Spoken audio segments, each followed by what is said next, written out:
आप चाहते हैं कि मैं जब भी कोई वीडियो अपलोड करूं और आपको उसके बारे में पता चल जाए तो इस चैनल के बेल आइकन पर क्लिक करिए ताकि आपको नोटिफिकेशंस मिलते रहें।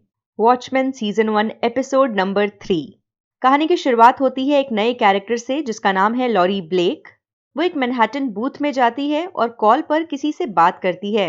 एक्चुअली वो किसी दूसरे इंसान से बात नहीं कर रही है बल्कि डॉक्टर मैनहट्टन के लिए एक मैसेज भेज रही है। तो इस दुनिया के अलग अलग हिस्सों में मैनहट्टन बूथ्स लगे हुए हैं। पिछले वीडियो में मैंने आपको बताया था कि अमेरिका ने वियतनाम के खिलाफ चल रही वॉर को जीत लिया था। तो फिलहाल ये जान लीजिए कि वॉचमैन की कॉमिक्स के मुताबिक ये वॉर अमेरिका ने डॉक्टर मैनहट्टन की मदद से जीती थी। वॉचमैन कॉमिक्स के आखिर में super hero doctor Manhattan Mars पर चले जाते हैं और वहीं रहने लगते हैं। डॉक्टर मैनहट्टन के पास जो पावर्स हैं उसे ईश्वर से कंपेयर किया जा सकता है। माना जाता है कि डॉक्टर मैनहट्टन पास्ट, फ्यूचर और प्रेजेंट एक साथ देख सकते हैं। खैर, दुनिया के अलग अलग हिस्सों में ट्रू नाम की एक कंपनी है जिसने इन मैनहट्टन बूथ्स को लगाया हुआ है। अगर आपको मार्स पर रह रहे डॉक्टर मैनहट्टन के लिए कोई मैसेज भेजना है तो पैसे खर्च करके उन्हें मैसेज भेज सकते हैं। हालांकि किसी बूथ के जरिए डॉक्टर मैनहट्टन को मैसेज भेजना एक तरह का स्कैम लग रहा है। खैर, लॉरी डॉक्टर मैनहट्टन से कहती है कि पता नहीं तुम मुझे सुन भी रहे हो या नहीं। एक जमाने में लॉरी ब्लेक डॉक्टर मैनहट्टन की गर्लफ्रेंड थी। वो कहती है, मैं तुम्हें एक जोक सुनाती हूँ। हालांकि वो एक बात बताती है। उसकी ये बात जोक कैसे है हमें एपिसोड के आखिर में पता चलेगा। वो एक बच्ची के बारे में बताती है जिसने आसमान में एक ईंट उछाली है। उसके बाद हम इसी कैरेक्टर को एक बैंक में जाते हुए देखते हैं जहां पर वो बैंक को शायद लूटने वाली है। यहाँ पर उसके और भी साथी मौजूद हैं, मगर तभी यहाँ पर मिस्टर शैडो नाम का एक सुपर हीरो पहुंचता है। हमें पता चलता है कि ये रॉबरी सिर्फ एक दिखावा थी, एक तरह का sting operation. Laurie actually FBI के लिए काम करती है और वो ऐसे लोगों को पकड़ती है जो खुद को सुपर हीरो समझते हैं, यानी कि अपना चेहरा ढक कर खुद को न्याय की मूर्ति मानते हैं। लॉरी मिस्टर शैडो को अरेस्ट कर लेती है। आप नोटिस करेंगे कि यहाँ बाहर जो लोग हैं वो मिस्टर शैडो के साथ हैं। वो कह रहे हैं कि ये इंसान एक हीरो है। आपको लगेगा कि लॉरी इस तरह के सुपर हीरोज से शायद नफरत करती है। ऐसे में मैं आपको लॉरी के पास्ट के बारे में थोड़ा बता देती हूँ। वॉचमैन कॉमिक्स में लॉरी ब्लेक खुद एक सुपर हीरो थी। उसका नाम था सिल्क स्पेक्टर। हालांकि लॉरी की कहानी थोड़ी ट्रैजिक हो जाती है क्योंकि एक्चुअली उसका जन्म एक रेप की वजह से हुआ है। यानी उसके पिता एडी ब्लेक, जिन्हें कमेडियन भी कहा जाता था, उन्होंने उसकी माँ का रेप किया था। लॉरी उसी रेप की पैदाइश है। वॉचमैन कॉमिक्स में जो टाइमलाइन थी उसमें जॉन डेविड कीन नाम के एक सेनेटर ने कीन एक्ट नाम का एक बिल लिखा था। बाद में प्रेसिडेंट रिचर्ड निक्सन ने इस बिल को पास करके इसे कानून में तब्दील कर दिया था। इस फैंटेसी वर्ल्ड में ये सब कुछ 1977 में हुआ था। कीन एक्ट के मुताबिक जितने भी लोग खुद को सुपर हीरो मानते हैं और अपना चेहरा ढक कर अन्याय के खिलाफ लड़ते हैं, वो सभी गैर कानूनी काम कर रहे हैं। सरकार को लगता था कि न्याय और अन्याय के बीच फैसला करने का काम पुलिस का है।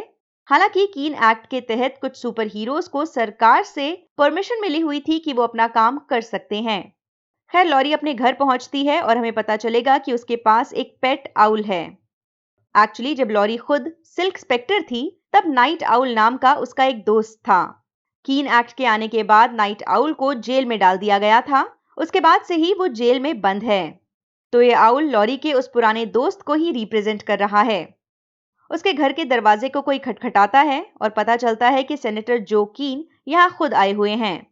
इस शख्स को हमें पिछले एपिसोड में भी दिखाया जा चुका है। मैंने जिस कीन एक्ट की बात की उसे लिखने वाले जो कीन के ही पिता थे।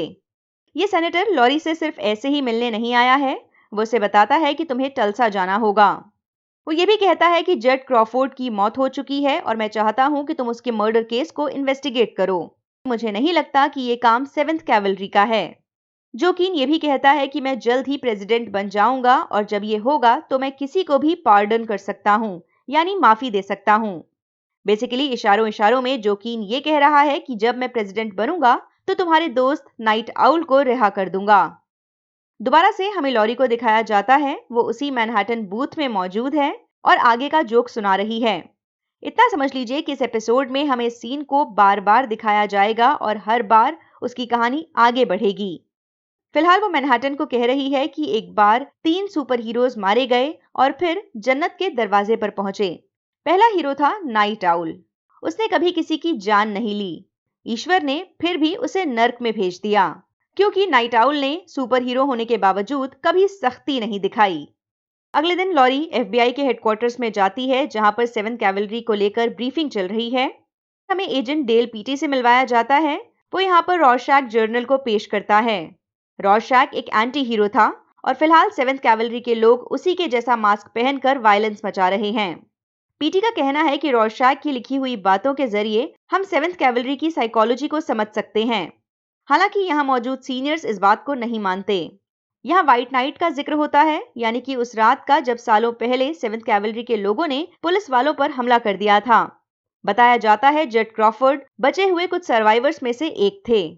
ये भी बात होती है कि टल्सा शहर में शांति बनी हुई थी, मगर अब जेट क्रॉफोर्ड की मौत के बाद हालात बेकाबू हो रहे हैं।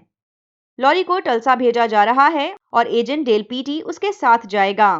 ये लोग प्लेन में बैठे होते हैं और पीटी अपना एक मास्क दिखाता है। लॉरी उसे कहती है, हम फेडरल एजेंट हैं, पुलिस वाले नहीं। हमें अपना चेहरा छुपा कर रखने की जरूरत नहीं है। तभी इनका प्लेन एक अलग सी जगह के पास से गुजरता है। इसे मिलेनियम क्लॉक कहा जाता है। पीटी बताता है कि इस क्लॉक को लेडी ट्रू ने बनवाया है। लेडी ट्रू एक बहुत बड़ी बिजनेस वुमन है, बल्कि दुनिया भर में जो मैनहट्टन बूथ्स हैं, उन्हें ट्रू इंडस्ट्रीज ने ही लगवाया है। यहाँ यह भी जिक्र होता है कि लेडी ट्रू ने वाइड एंटरप्राइजेस को खरीद लिया है। वाइड एंटरप्राइजेस के मालिक थे एड्रियन वाइट। वो भी एक जमाने में सुपर हीरो थे। अब दुनिया को लग रहा है कि एड्रियन वाइट की मौत हो चुकी है। पीटी यहाँ पर लॉरी को कहता है कि मैं जानता हूँ, आपको पता है, एड्रियन ही ऑज़मैंडिस था। लॉरी इस बात पर चिढ़कर कहती है, क्या तुम्हें मेरा ऑटोग्राफ चाहिए? पीटी कहता है, मुझे पता है आप सिल्क स्पेक्टर थीं। मैंने हिस्ट्री में पीएचडी की है।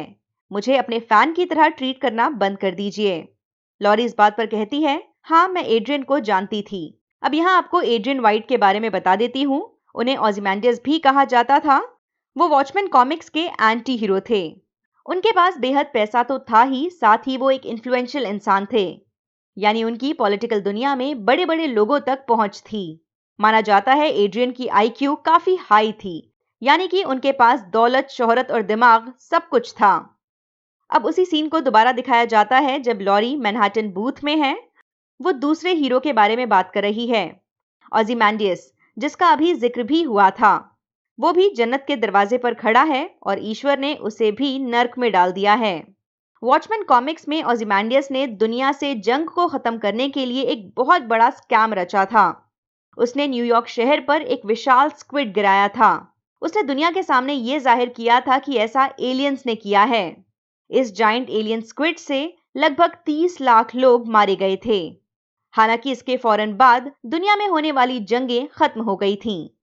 ऑज़मैंडिस को लगा था कि ऐसा करने से धरती पर चल रही वॉर खत्म हो जाएगी, क्योंकि यहाँ मौजूद लोगों को, अलग अलग देशों को लगेगा कि आसमान में एलियंस हैं और हमें उनके खिलाफ लड़ने की ज्यादा जरूरत है। तो ऑज़मैंडिस ने दुनिया को जंग से तो बचा लिया, मगर इसके लिए उसने न्यूयॉर्क में रहने वाले 30 लाख लोगों की बलि चढ़ा दी। तो लॉरी के जोक में ईश्वर ऑज़मैंडिस को इसीलिए नर्क में डाल देते हैं। लॉरी और पीटी टल्सा पहुंच चुके हैं। लॉरी यहाँ क्राइम सीन को इन्वेस्टिगेट करती है। उसे यहाँ व्हीलचेयर के टायर के निशान दिखते हैं। उसके बाद वो जेट क्रॉफोर्ड की विडो जेन से मिलने उसके घर जाती है। वहीं बाद में लॉरी लुकिंग ग्लास को ढूंढते ढूंढते उसके पॉड तक पहुंचती है। ये वही जगह है जहां पर लुकिंग ग्लास लोगों को इंटेरोगेट करता है। हम देखेंगे कि यहाँ पर टल्सा शहर के अलग अलग लोगों को बुलाया गया है और उन्हें एक एक करके स्क्रीन किया जा रहा है। खैर, लॉरी लुकिंग ग्लास के साथ इसी पॉड में जाती है और कहती है कि जेट क्रॉफोर्ड की बॉडी की ऑटोप्सी नहीं की गई। आपको याद होगा कि पिछले एपिसोड में दिखाया गया था जेट क्रॉफोर्ड को ड्रग्स लेने की लत थी। ऐसे में शायद उनकी इमेज को बचाने के लिए ही उनकी ऑटोप्सी नहीं की गई। लॉरी यहाँ पर लुकिंग ग्लास को कहती है कि मैं तुम्हारी आइडेंटिटी जानती हूँ, तुम्हारा नाम वेड टिलमन है। इसके बाद लुकिंग ग्लास अपना मास्क हटा देता है।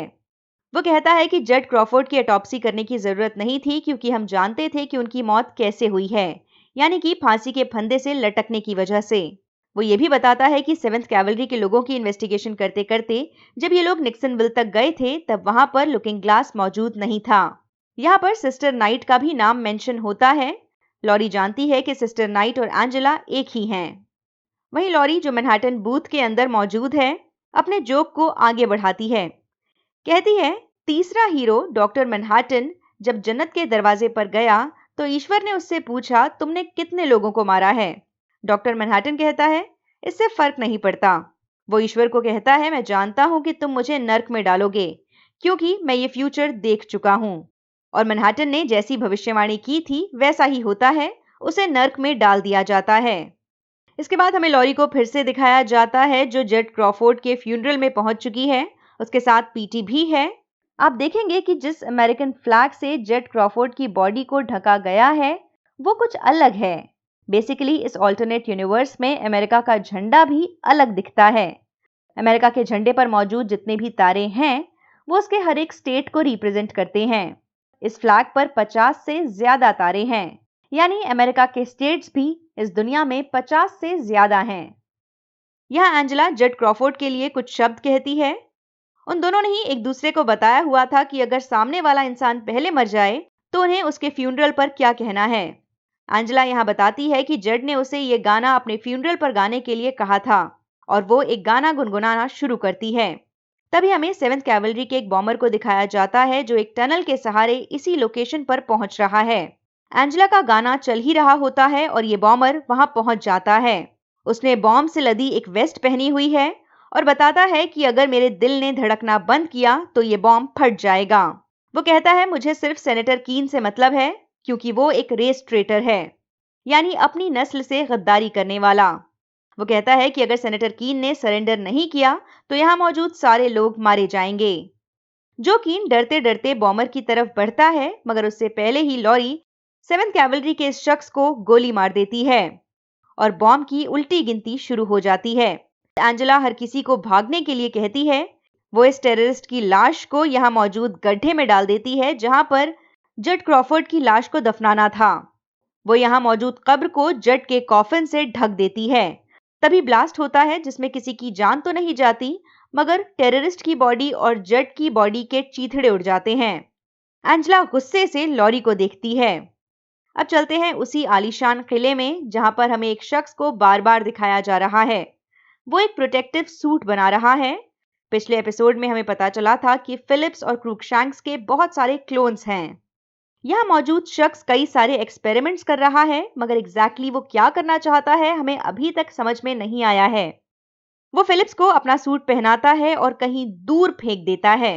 जब फिलिप्स की बॉडी वापस आती है तो जमी हुई होती है। ये शख्स गुस्से में इस बॉडी को लात मारता है।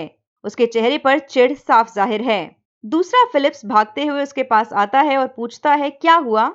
और ये शख्स कहता है, मुझे मोटी खाल की जरूरत है। उसके बाद हमें इस शख्स को दोबारा दिखाया जाता है। वो अपने घर से कुछ ज्यादा ही दूरी पर आ गया है। वो यहाँ पर एक जानवर को मारता है, मगर तभी घोड़े पर बैठा एक दूसरा शख्स भी इस जगह पर पहुंचता है। वो उसे धमकाता है कि अपने एरिया में वापस चला जाए और ये शख्स दोबारा अपने किले में आ जाता है। यहाँ पर फिलिप्स और क्रूकशैंक्स फिर से हाथ में केक लिए तैयार हैं। आप नोटिस करेंगे कि इस केक पर इस बार 3 मोमबत्तियां हैं। पिछले 3 एपिसोड्स में इस शख्स को हमें 3 बार दिखाया जा चुका है। जब भी उसके सामने एनिवर्सरी केक आता है उस पर 1 मोमबत्ती बढ़ जाती है, तो हम ये समझ सकते हैं कि इस दौरान 3 साल बीत चुके हैं। ये शख्स इस बार केक काटने के मूड में नहीं है। वो सीधा अपने कमरे में चला जाता है। बाद में उसके पास क्रूकशैंक्स आती है और उसे एक लेटर थमाती है। ये किसी गेम वार्डन ने लिखा है।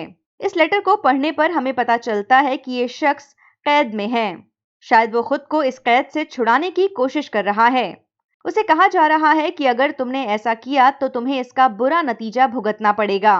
उसे ये भी कहा जाता है कि तुम अपनी हद में रहो और जितना एरिया तुम्हें असाइन किया गया है उसके बाहर ना निकलो। गेम वार्डन वही इंसान है जिसे थोड़ी देर पहले भी दिखाया गया था। जवाब में ये शख्स क्रूकशैंक्स से एक लेटर लिखवाता है। वो कहता है कि मैं अपने अग्रीमेंट के बारे में अच्छे से जानता हूँ। मुझे पता है कि मुझे क्या करना है और क्या नहीं।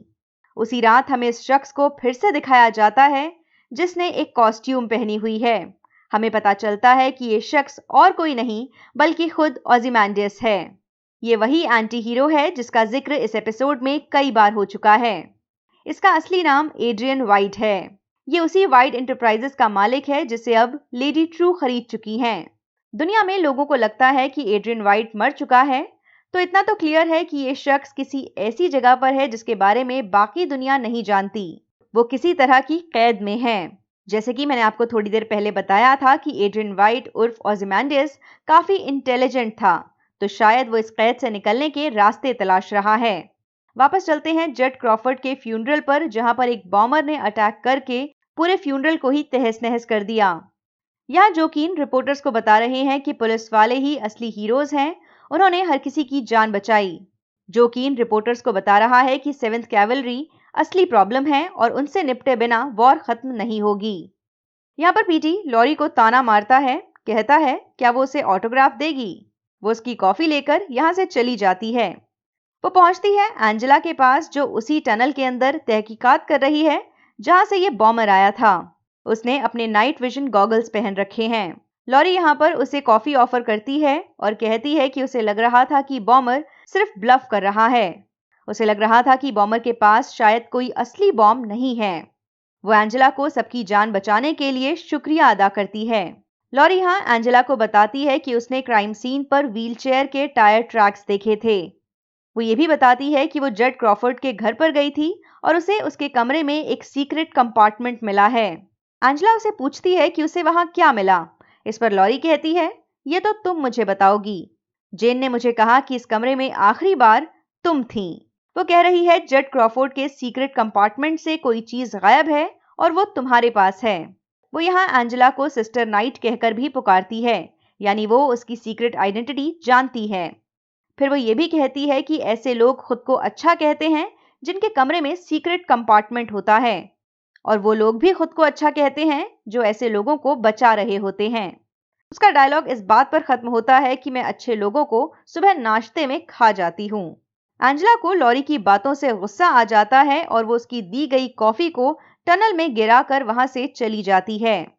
अब हमें दोबारा से उसी मैनहट्टन बूथ को दिखाया जाता है जिसमें लॉरी बैठकर मैनहट्टन से बात कर रही है। हालांकि ये बातचीत सिर्फ एक तरफा है। वो अपने जोक के आखिरी पॉइंट पर आ गई है।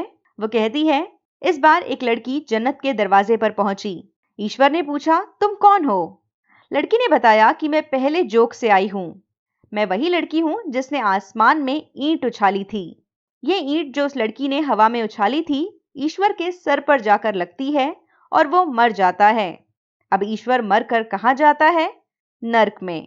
तो लॉरी की इस छोटी सी कहानी उर्फ जोक में उसने जितने भी कैरेक्टर्स के बारे में बात की, उनका हश्र बुरा हुआ सिवाय एक लड़की के। तो वो अपने आप को एक असली हीरोइन के तौर पर देखती है। खैर, पीटी और लॉरी मोटेल के कमरे में आ जाते हैं। इन्हें देखकर पता चलता है कि एक दूसरे के करीब आ चुके हैं। एपिसोड के आखिर में भी हम पहुंच जाते हैं मैनहट्टन बूथ में। कॉल को खत्म होने में सिर्फ 55 सेकंड बचे हैं। लॉरी मैनहट्टन को कह रही है कि पता नहीं मैं तुम्हें क्यों कॉल करती हूँ। इस तरह के जोक्स न जाने तुम्हें क्यों सुनाती रहती हूँ, जबकि तुम्हारे पास तो कोई सेंस ऑफ ह्यूमर भी नहीं है। वो कहती है, कभी कभी ये सोचना अच्छा लगता है कि शायद कोई है जो उसे सुन रहा है।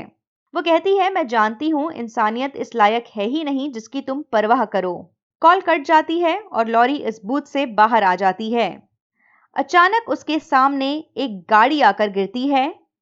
ये एंजेला की वही गाड़ी है जिसे पिछले एपिसोड में किसी ने हवा में खींच लिया था, और अब न जाने कहां से ये ठीक लॉरी के सामने आकर गिरी है।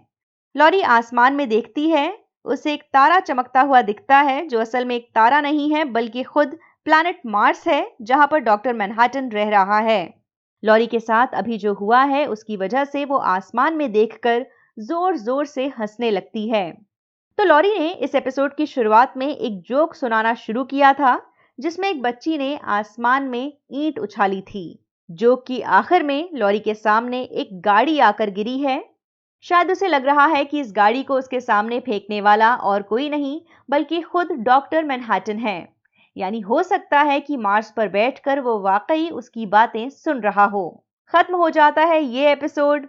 आगे भी कहानी में ऐसा बहुत कुछ होने वाला है जो बेहद अजीब है। मेरे साथ बने रहिए और देखते रहिए वॉचमैन और वॉच रोज। वॉच रोज को सपोर्ट करने के लिए आप डिस्क्रिप्शन में दिए गए लिंक को यूज करें। आप जब भी ऑनलाइन शॉपिंग करें, मेरे दिए गए लिंक के जरिए शॉपिंग साइट पर जाएं। आपको ज्यादा कुछ नहीं करना, बस Amazon की वेबसाइट या ऐप को डायरेक्टली ना खोलें, मेरे दिए गए लिंक के जरिए ओपन करें।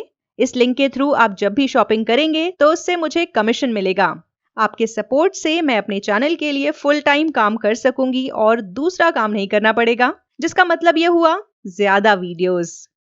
एक मिनट, अभी कहाँ जा रहे हैं? अब इस वीडियो को लाइक करना है, अपने दोस्तों के साथ शेयर करना है और अपने विचार शेयर करते रहना है। और हाँ, सबसे इंपॉर्टेंट बात, ख्याल रखिए, घर पर रहिए, ज्यादा बाहर निकलने की जरूरत नहीं है। एक्चुअली बिल्कुल भी बाहर निकलने की जरूरत नहीं है।